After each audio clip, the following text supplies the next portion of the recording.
మీ ప్రజల్ని ఎలా కాపాడగలుగుతారు? మీ భవనంలోనే ఒక దాసికి భద్రత లేనప్పుడు అసలు ఇదంతా జరగడానికి మీరు కొమ్ము కాయడమే కారణం. ఏం జరిగిందో స్పష్టంగా చెప్పండి. ఏం జరిగిందంటే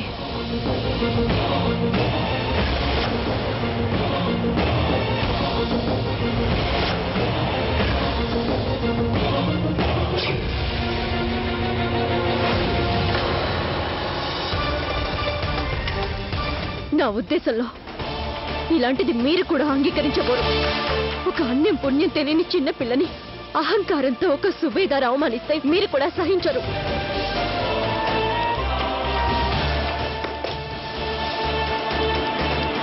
ఆదం ఖాన్ని రేపు దర్బార్కి రావాల్సిందిగా వెంటనే మా తరపున వర్తమానం పంపండి. జోధా బేగం, తమరు చేసిన ఫిర్యాదు కారణంగా మేము రేపే ఆదం ఖాన్ వ్యవహారాన్ని అందరి ముందు పెట్టబోతున్నాం. మీరు నమ్మకం ఉంచండి. మేము అన్యాయం జరగనివ్వం. నేను మీ నుంచి అదే ఆశించాను షహిన్షా.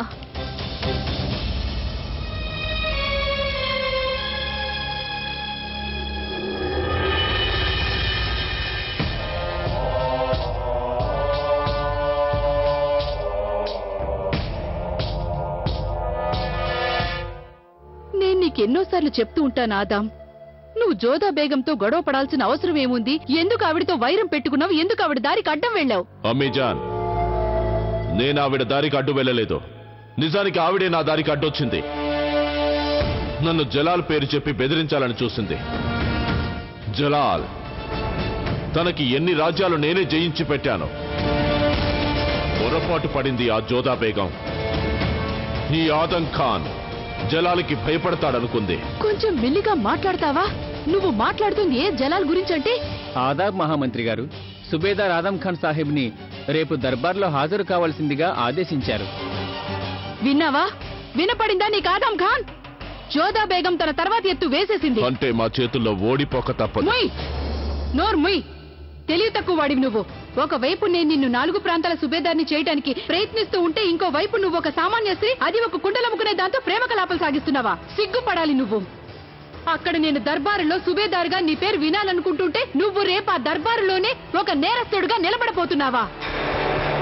ఆ ఖుదా కూడా ఆగ్రహించి రేపు నువ్వు నేరస్తుడని రుజువై నీ గనక శిక్ష పడితే నన్ను మన్నించు ఆదం ఖాన్. అప్పుడు మీ అమ్మీజాన్ కూడా ఏమీ చేయలేదు. తల వంచుకోక తప్పదు నువ్వు. ఆ రుకయ్య బేగం కూడా నా మాట విననందువల్ల ఇప్పుడు తలదించుకుంటోంది. ఇప్పుడు నువ్వు కూడా తలదించుకోవాల్సిందే. ఎందుకు ఎంత చెప్పినా వినిపించుకోరు? జోధా బేగం మాటల ప్రభావం జలాల మీద పడుతోందని చెప్పాను. వీరికి వాళ్లే మాటల్ని పట్టించుకుంటారు అమ్మీజాన్. ఆదం ఖాన్ తన బలాన్ని నమ్ముకుంటాడు. ఈ సామ్రాజ్యంలో నాకు కూడా వాటా ఉంది. ఈ క్షణం నుంచి నేను ఎవరి ఆదేశాలు పాటించను. ఎవరు శిక్ష వేసినా స్వీకరించను. ఆ దాసీ పిల్ల నాకు నచ్చింది. దానికి తిరుగులేదు. ఎవరు నన్ను ఆపే ధైర్యం చేయలేరు. మన అంతఃపురంలో ఎంతో మంది దాసీలున్నారు. ఇది కూడా అంతే. దానివల్ల జోధా బేగంకి కలిగే నష్టం ఏంటి? గతి మాలిన చావు చేస్తాడు నా కుమారుడు. విన్నావా నువ్వు? నీ గతిలేని చావుస్తుంది. ఇప్పుడు నేనే పూనుకోవాలి. పాము చచ్చిపోవాలి, కర్ర మాత్రం విరక్కూడదు అంటారే, అలాంటి పని. అంటే ఇటు నీ కోరిక తీరాలి, అటు షెహన్షా ముందు నీ నేరం కూడా రుజువు కాకూడదు.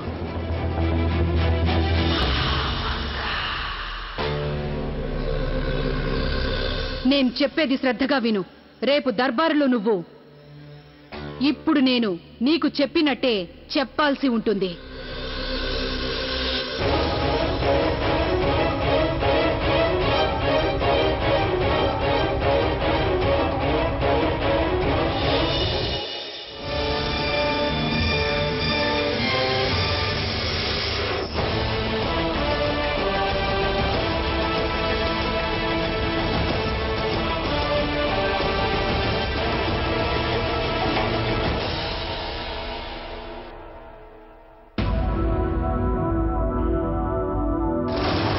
సాధారణంగా ప్రజల ఫిర్యాదులే దర్బారులో వినడం జరుగుతుంది. కానీ ఇవాల్టి వ్యవహారం మా కుటుంబానికి సంబంధించింది.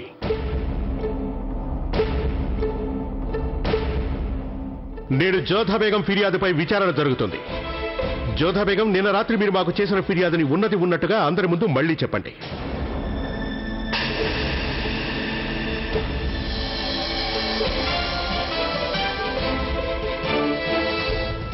నేను చేయనున్న ఫిర్యాదు మాల్వా సుబేదారుడైన తమరి తమ్ముడు ఆదం ఖాన్ పై చేసే ఫిర్యాదు.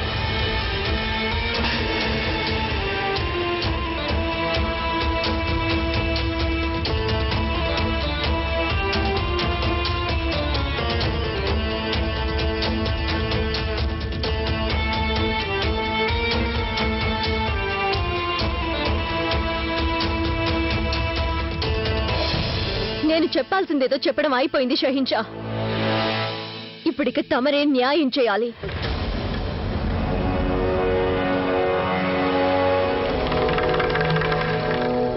ఇప్పుడు ఫిర్యాదు అందరూ విన్నారు, కానీ మేము కోరుకునేది ఏమిటంటే దీని గురించి శంకించవలసిన అవసరం లేదు. ఎందుకంటే ఈ ఫిర్యాదు చేసింది జోధా బేగం కనుక.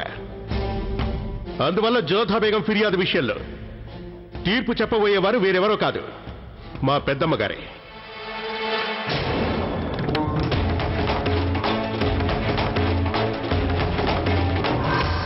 ఆదం ఖాన్ ఆవిడికి సొంత కొడుకే కావచ్చు, కానీ ఆవిడ తీర్పు మీద మాకు పూర్తి నమ్మకం ఉంది.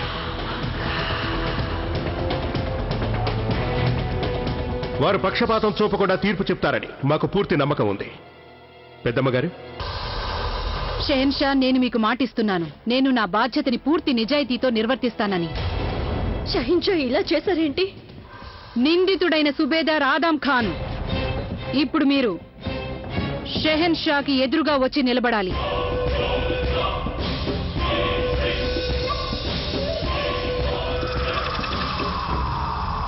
విచారణ ఆరంభించడానికి ముందు నేను మీకు స్పష్టం చేస్తున్నాను ఆదం ఖాన్, ఇక్కడ మీ ముందున్నది మొఘలాయి సామ్రాజ్యపు మహామంత్రే తప్ప మీ అమ్మీజాన్ కాదు.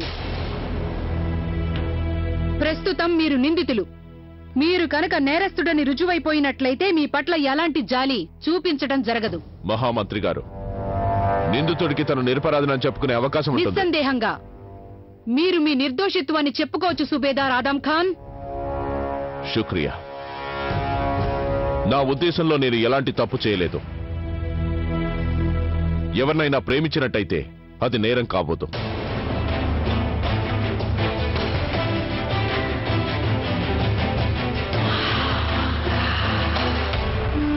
ఇది పూర్తిగా నిజం. తస్లిం నాకు బాగా నచ్చింది. ధనం లేకపోవడం వల్ల తన పెంపకం సరిగ్గా జరగలేదు. నేను తస్లింని జాగ్రత్తగా చూసుకోవాలనుకుంటున్నాను, ఆరోగ్యంగా ఉంచాలనుకుంటున్నాను. రేపు దర్బారులో ఒకే దెబ్బకి 2 పిట్టలు కొట్టదలుచుకున్నాను. జోధా బేగంతో పాటుగా రుకయ్య బేగంని కూడా దెబ్బ కొట్టాలి. జీవితపు చదరంగంలో నేను తనకంటే చాలా గట్టిదాన్నని తనకి తెలిసి రావాలి. రేపు దర్బారులో నువ్వు ప్రకటించాలి, నువ్వు తస్లింని ప్రేమిస్తున్నానని చెప్పాలి. ఇక ప్రేమించటం అనేది నేరం కానే కాదు. ఇక మీరే చెప్పాలి మహామంత్రి గారు. ఎవరినైనా ప్రేమించినట్టయితే అది నేరమవుతుందా?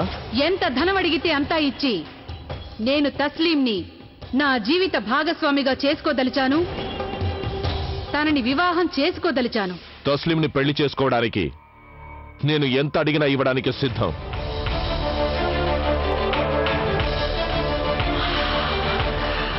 మా మతం ప్రకారం మేము ఒకరికంటే ఎక్కువ మందిని పెళ్లి చేసుకోవచ్చు.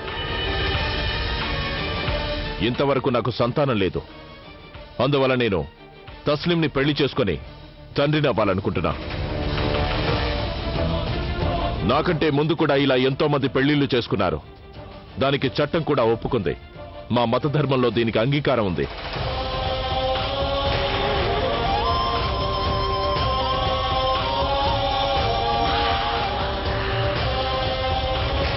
గౌరవనీయులైన ఖాజీ గారిని అడిగి సుబేదార్ ఆదం ఖాన్ అలా అనుకోవడంలో ఏదైనా నేరముందేమో చెప్పవలసిందిగా కోరుతున్నాము.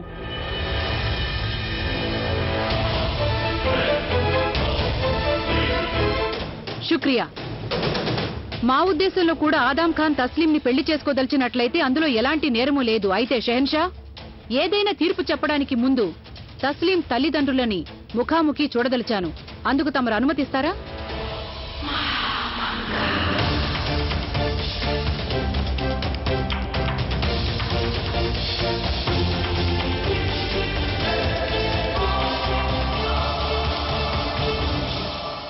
నేను మిమ్మల్ని ఒకటి అడుగుతున్నాను. మీరు గాని సుబేదార్ ఆదం ఖాన్ పై ఏదైనా ఫిర్యాదు చేయదలిచారా? లేదు హుజూర్. పైగా ఈ పెళ్లి విషయంలో మేము సుబేదార్ సాబ్కి కృతజ్ఞతలు చెప్పదలిచాం. వారు మా కుమార్తెకి అంత గొప్ప స్థానం ఇవ్వాలనుకోవడం మా అదృష్టం. వారు తనని బానిస నుంచి బేగం హోదాకి తీసుకురాదలిచారు. ఆగండి జోధా బేగం. తమరు తమ ఫిర్యాదుని దాఖలు చేశారు. విచారణ జరుగుతున్న సమయంలో మాట్లాడడం నియమాలకు విరుద్ధం. కానీ అత్తయ్య గారు ఇది సరైంది కాదు. చట్టాన్ని అంగీకరించాలి జోధా బేగం. మీరు కూర్చోండి.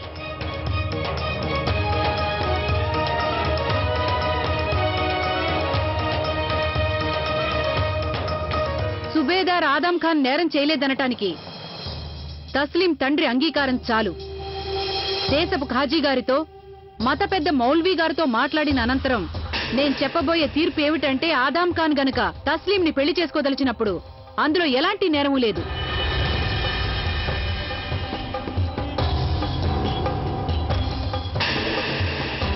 వివరాలన్నీ మీరే విన్నారుగా షహన్షా. తమరు గనుక అనుమతించినట్లయితే నేను తీర్పు ప్రకటించినా? మేము ఈ వ్యవహారంలో తీర్పు రేపు చెప్తాం.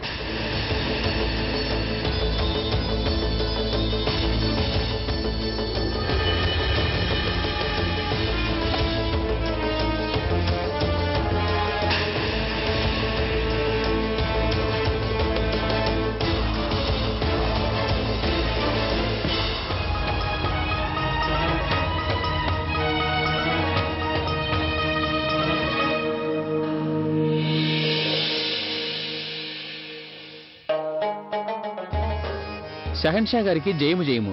జోధా బేగం తమరిని కలవడానికి అనుమతి కోరుతున్నారు. అనుమతిస్తున్నా.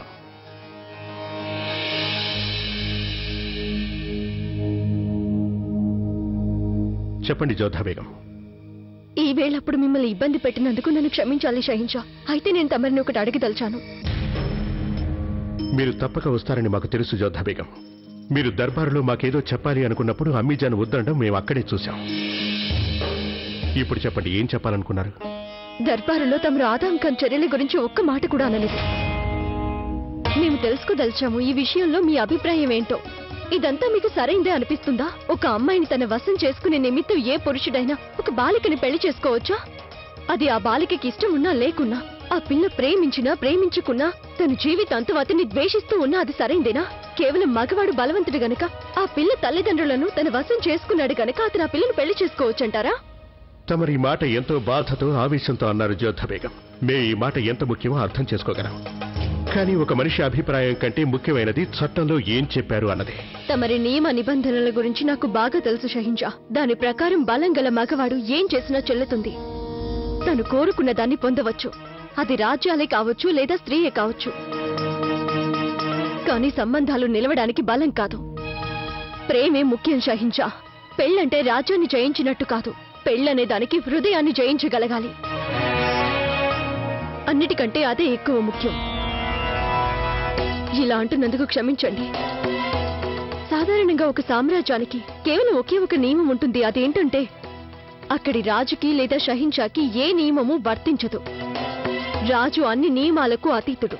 తను ఎలా కావాలంటే అలా నియమాలు ఉల్లంఘించవచ్చు, నియమాలను మార్చేయవచ్చు. జోధా బేగం, ఒక షహన్షా ఏం చేయాలో అది మాకు చక్కగా తెలుసు. మా కర్తవ్యం చట్టాన్ని, సామ్రాజ్యాన్ని రక్షించడమే కాదు, ప్రజల్ని రక్షించే బాధ్యత కూడా మాకుంది. వాళ్ల సుఖశాంతుల్ని కాపాడవలసి ఉంటుంది. మీరేం ఆందోళన పడకండి. ఈ వ్యవహారంలో మీకు ఎలాంటి అన్యాయం జరగనివో. ఇదే మేం చేస్తున్న వాగ్దానం మీకు. మీ ప్రశ్నలన్నిటికీ సమాధానాలు మీకు లభిస్తాయి. లభించాయి. మీరు చెప్పిన మాటలు నా నమ్మకాన్ని బలపరిచాయి. ఇక సెలవిప్పించండి.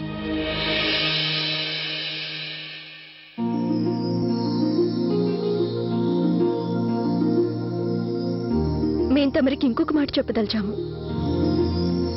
ఇక నాకు మీ మీద ఎలాంటి ద్వేషము లేదు.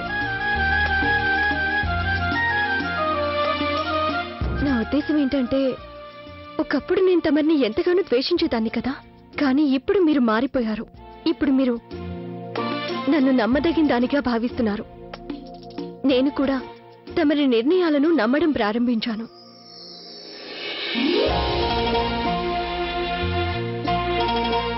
ఇక మాకు సెలవివ్వండి.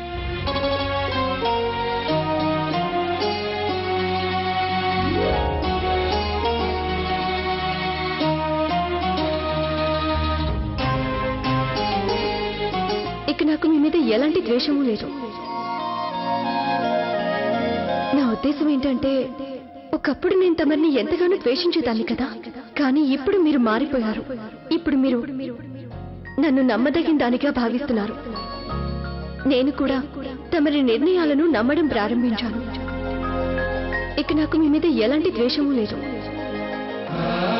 నేను కూడా తమరి నిర్ణయాలను నమ్మడం ప్రారంభించాను. ఏమిటి అనుభవం? ఎందుకు ఇలా అనిపిస్తోంది? గుండెల్లో నొప్పొస్తోందా?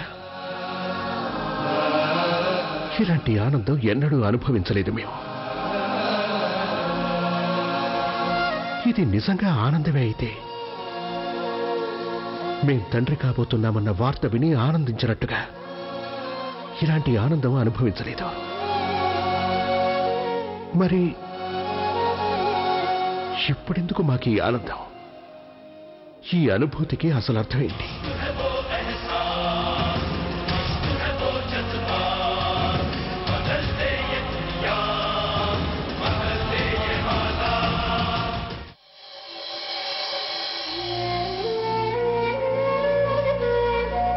సలాం సహిన్షా, తమరు ఈవేళప్పుడు ఇక్కడున్నారంటే ఏదైనా సమస్య హుజూర్? ఖాన్ సాబ్ జీవితం కూడా చాలా విచిత్రమైన ఆటలు ఆడుతూ ఉంటుంది. ఒక షహన్షాకి చాలా విచిత్రమైన ఇబ్బందులు తెచ్చిపెడుతూ ఉంటుంది. ఆదం ఖాన్ మాకు తమ్ముడితో సమానం. అందుకని అతని నేరాలు ఎన్నింటినో మేము పట్టించుకోలేదు. కానీ ఈసారి వచ్చిన ఫిర్యాదు స్వయంగా మా కుటుంబం నుంచే వచ్చింది. మేం మా బేగం జోధాని నమ్మాలా లేక ఆదం ఖాన్ని నమ్మాలా లేక మాకెటూ పాలుపోవడం లేదు. ఈ సేవకుడు మీతో ఏకీభవిస్తున్నాడు హుజూర్. కానీ నిజం చెప్పాలంటే ఆదం ఖాన్ ఆగడాలు గతంలో కూడా అనుమానాస్పదంగానే ఉన్నాయి. తనని నమ్మాలన్నా తన మాటలు విశ్వసించాలన్నా చాలా కష్టమైన పనే. మరి మీకేమనిపిస్తోంది ఖాన్ సాబ్? ఇవాళ దర్బార్లో జరిగిన సంఘటన అలా జరగడం మంచిదే హుజూర్. తమరు తీర్పు చెప్పడానికి వ్యవధి తీసుకున్నారు, అది మంచిదే. సాధారణంగా తొందరపాటుతో నిర్ణయం తీసుకోవడం కంటే పూర్వపరాలు ఆలోచించడమే అన్ని విధాలా మంచిది. సలహాలైతే అందరిని అడగండి, కానీ మీరు ఏ నిర్ణయం తీసుకున్నా మీ మనసుకు నచ్చిన నిర్ణయమే తీసుకోండి. శుక్రియా ఖాన్ సాబ్. తమరి ఈ సలహాని మేము దృష్టిలో ఉంచుకుంటాం. శుభరాత్రి.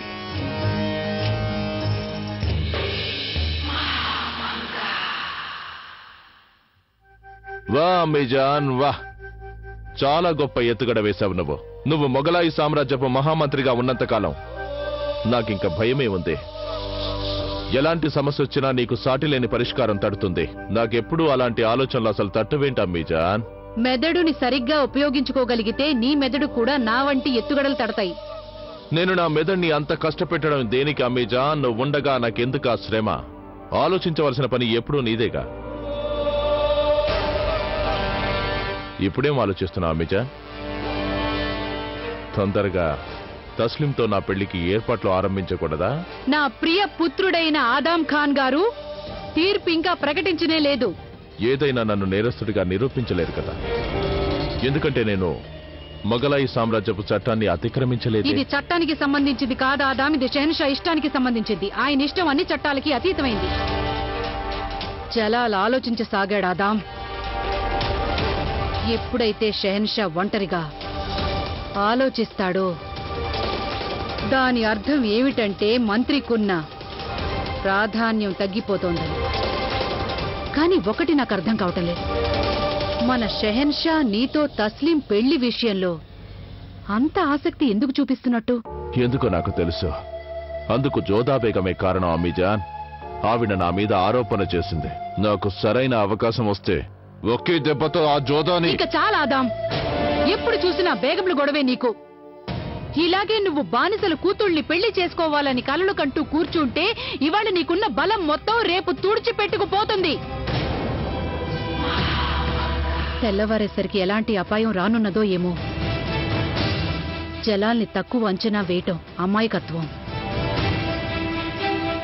అసలు జలాల్ తీర్పు చెప్పటానికి ఒక రోజు గడువు ఎందుకు తీసుకున్నట్టు? ఏమై ఉంటుంది జలాల్ ఆలోచన?